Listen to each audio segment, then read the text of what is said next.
Hello, everyone. Let's start.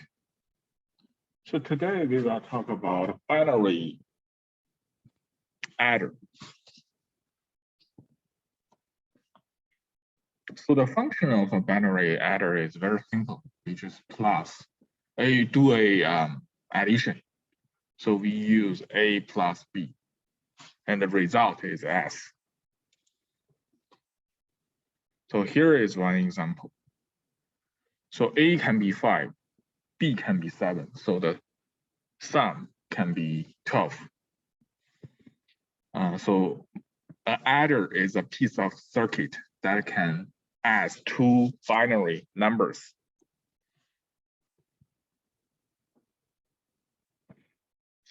However, this is how we do the computation at the decimal level with the decimal representations.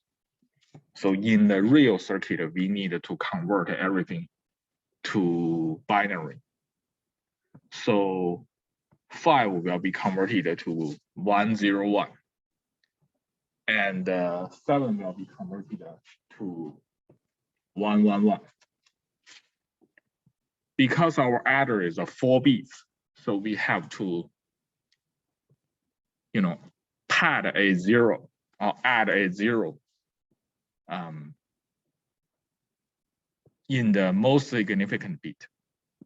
So you can see that in the most significant bit, two numbers have zeros.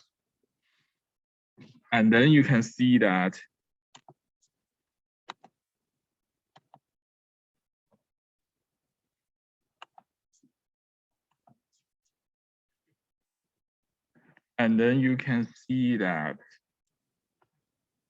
this symbol is the carry symbol.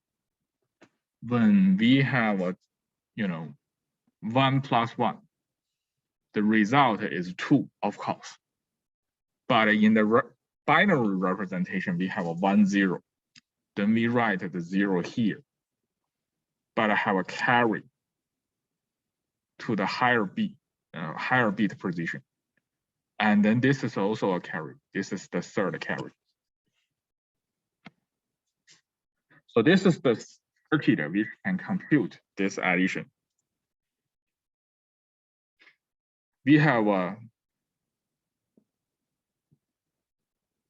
3 inputs, A, B, and CI. CI indicates the carry in, which is the carry from the lower bits. And then we have a sum. And then we have a carry out, 2 output. So we have a 3 input, 2 output. This is so-called a 1-bit full adder. If we have multiple 1-bit full adder, we can simply connect them together to form a multiple bit full adder.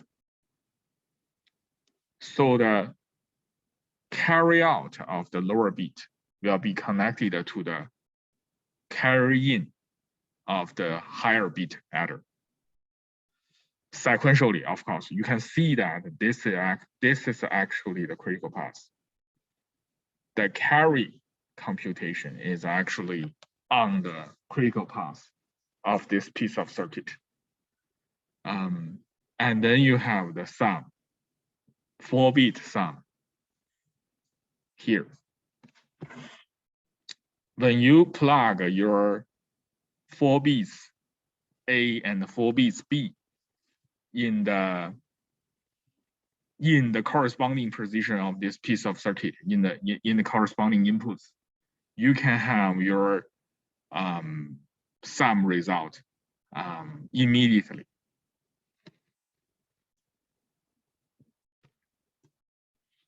So this is the truth table of the sum. Remember, we have 2 outputs. So this is only 1 output here, which is a sum. We have 3 inputs, CI, A, and B. 3 inputs indicate 2, 2, 3, which is 8 rows. So we have 8 rows here. And then we have 8 outputs. combination of the sum. And this is the carry truth table. We can, of course, combine these two truth tables into one. But here I just, display them separately. So this is combine the truth table.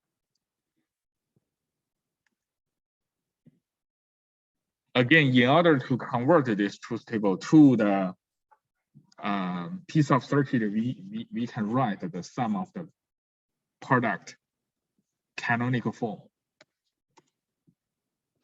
And implement it like this by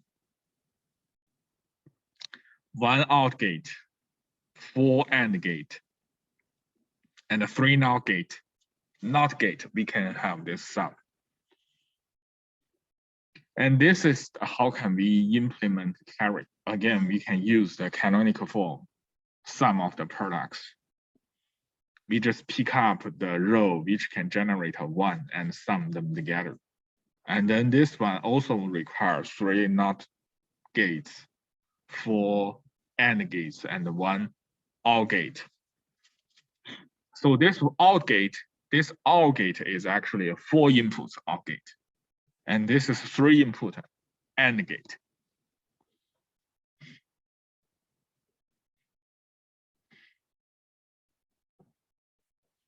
If we have an XOR gate like this, then we can further simplify the Boolean algebra of the sum and the carry out. We can use 2 XOR gate to implement the sum, and 1 XOR gate, 2 AND gate, and 1 OR gate to implement the carry out. So please notice that these 2 output actually share one component, which is a XOR gate in this circuit. So both S and carry out require this component, A XOR B. So in this way, we can have both the S sum and the carry out. And I believe this is the simplified version of this piece of circuit.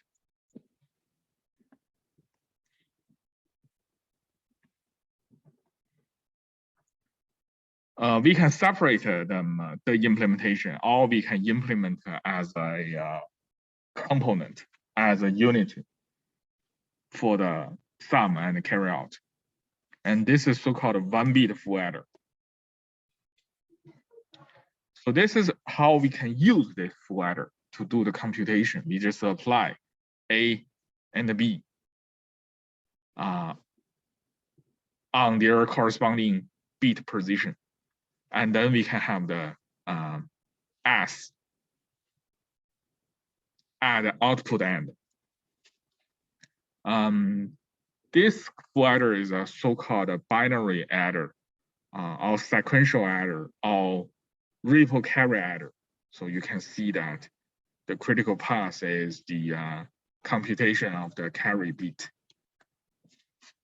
The more bit you have for A and B and your result sum, the longer critical path you have.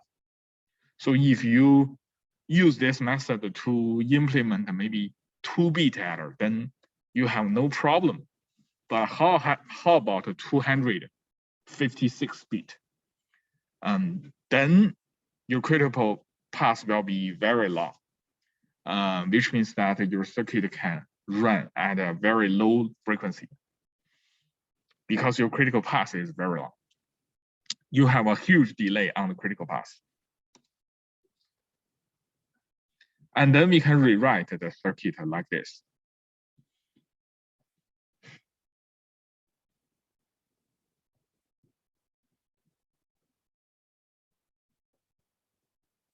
So by the carry ripple adder, we can compute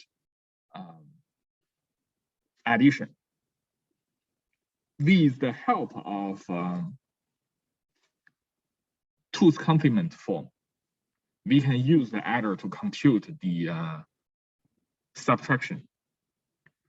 So one subtraction is equivalent to add a negative number. So if you want to do a subtraction, then you just convert the second number, like b, into its two's complement form. And then you just need to add negative b instead of do the subtraction. So we actually do the subtraction like this by the adder. Then in order to implement an adder which can support the subtraction, we need to do two things. The first one is, of course, the addition. Here, the addition, and we can do that because of the carry ripple adder. The second part is to dynamically convert the b to its two's complement form. So if we do a real addition, so a plus b, we don't need to do the conversion. But if we want to do a subtraction, we need to enable this conversion. And all these dynamic behavior, you need to support that by your circuit. So let's assume you want to implement the the conversion for a number, the conversion which can convert the number to its two's complement form. Then you can do that by these NOT gates. So how can we convert a two's complement a number to its two's complement form? Basically, we just convert each bit, invert each bit. If the beta is a 0, then we invert it to 1. If it's 1, then we invert it to 0, and then add a 1. So you can see that these NOT gates are for the inversion, and this bit, this carry in bit, is used to do the add 1 operation.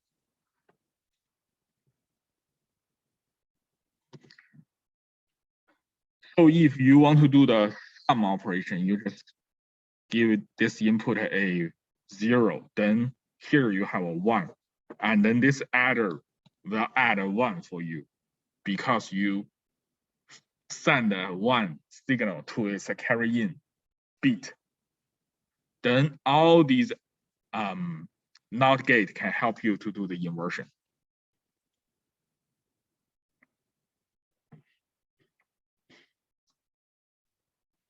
So again, in order to support the selection, if you want to do the subtraction, you do the inversion. If you do a addition, you don't need to do the inversion. In order to support this selection behavior, we need to use the XOR gate to implement the selection logic. So, for example, this is an example of a XOR gate, and this is the truth table of the XOR gate. So if these A and B are the same, then the output is a 0. If they are different, then the output is a 1. Then it has a very interesting characteristic. So if you send a 1 here,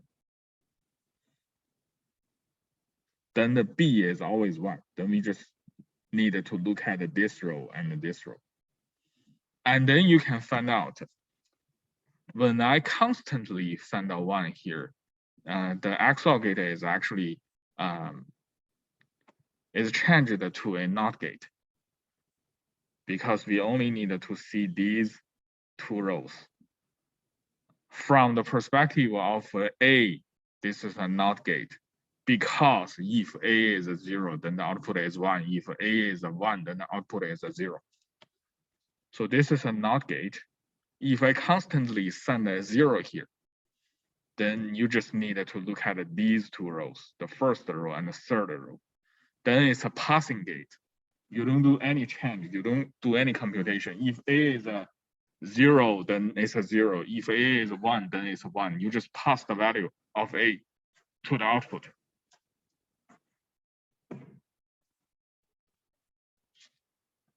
Then I just change all the NOT gate to the XOR gate, and use one sub signal to control them. So if the sub is 1, which means that we are doing a subtraction, then you need to enable all these NOT gates. So if this is 1, 0 XOR 1, which is a 1, so you send a 1 here. If this is a 1, then we have this. This is a NOT gate. Then all these XOR gate will be changed to a NOT gate, which is exactly the same as our subtractor. So these components can change to exactly the same as the subtractor if I set this sub as 1. If I assign a 0 here, 0 XOR 0, which is a 0, then you have no carry in your least significant bit. So it's an adder. Then if it's a 0, then it's a passing gate, which is the same as this one. So by using these XOR gates, we can actually change one adder to a subtractor and change a subtractor back to an adder. So I will talk about this part in the future slides, in the next several slides. But for these gates, these XOR gates, they can help you to support both addition and subtraction. And all these gates are actually controlled by only one single signal, which is a sub signal.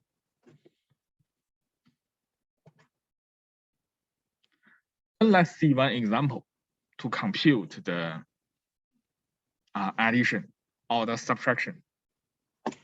So assume that we have a single 8-bit carry ripple adder. And this carry ripple adder can support both the addition and the subtraction through the two's complement representations. So we need to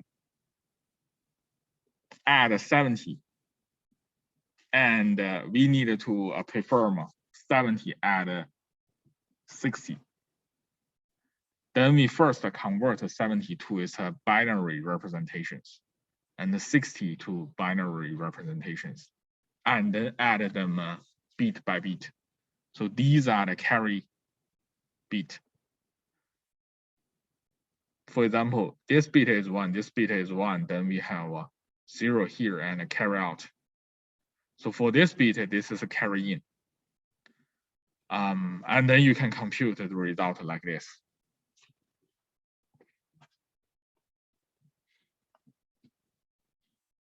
So you can actually see that we are adding two positive numbers, 70 and 60.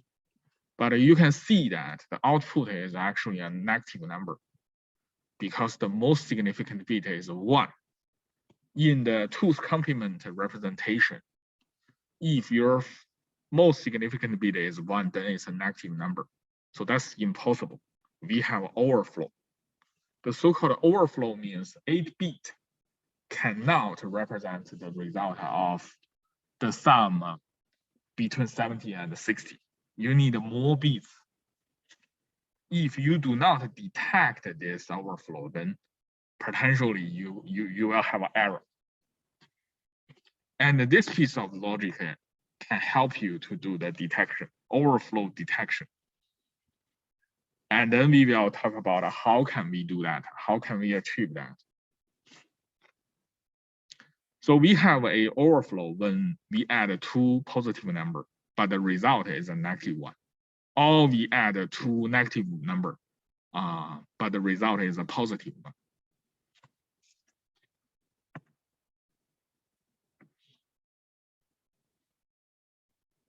So here are some examples.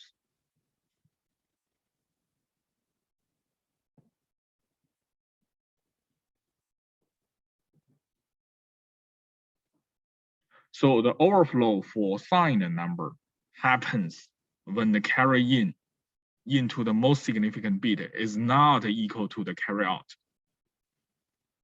So here is here are some examples to show whether we have an overflow or not. So let's use this principle to check whether they have overflow here. So we sum two negative numbers together. And we only care about the most significant bit, which is this bit. So if the carry in of the most significant bit is not equal to its carry out, then you have an overflow. So the carry in is 1 and the carry out is also 1. We have a carry in here, we have a carry out here. Then this is good.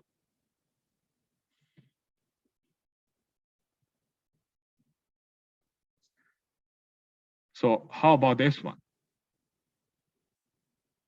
So we have no carry in here, but we have a carry out. Then the carry in is not the same as carry out. Then we have overflow here. So this part, these two parts is the conversion between the binary representation of this number and the 2's complement form of the number. So this part can help you to understand the real examples here. We have only 2 examples here. So the first one, we have a no overflow. The second one, we do have an overflow. So the key here is to narrow whether the carry in of the most significant bit the same as the carry out. How can we do that? We just need a XOR gate again.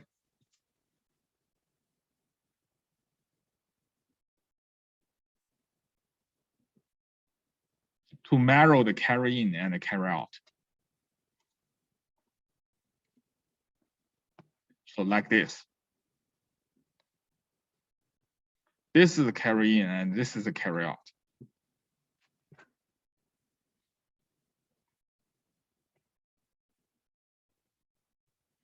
So by adding a XOR gate, we can detect whether your circuit has a overflow or not.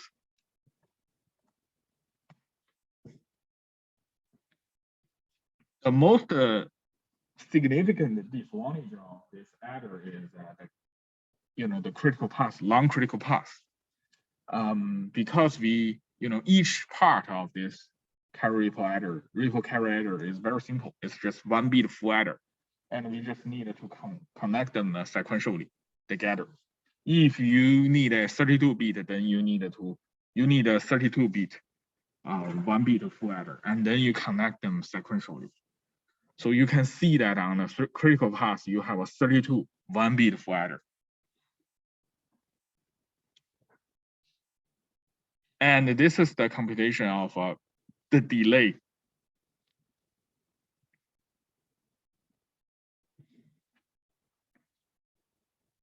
This 2 indicated you have 2 gates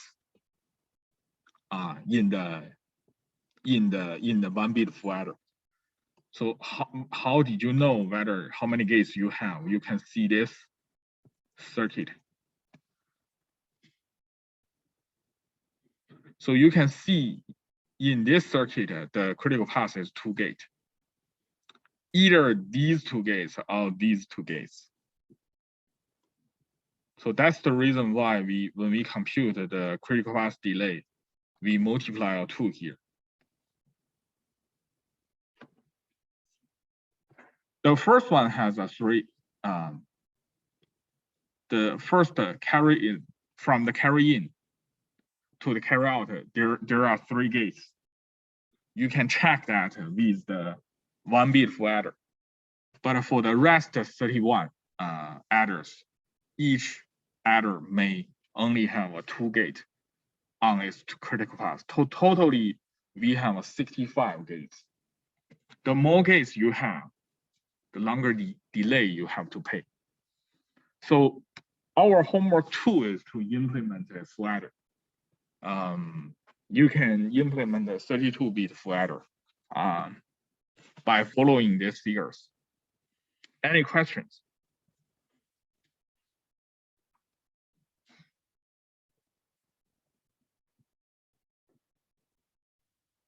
So if no question, we can stop today. Thank you very much.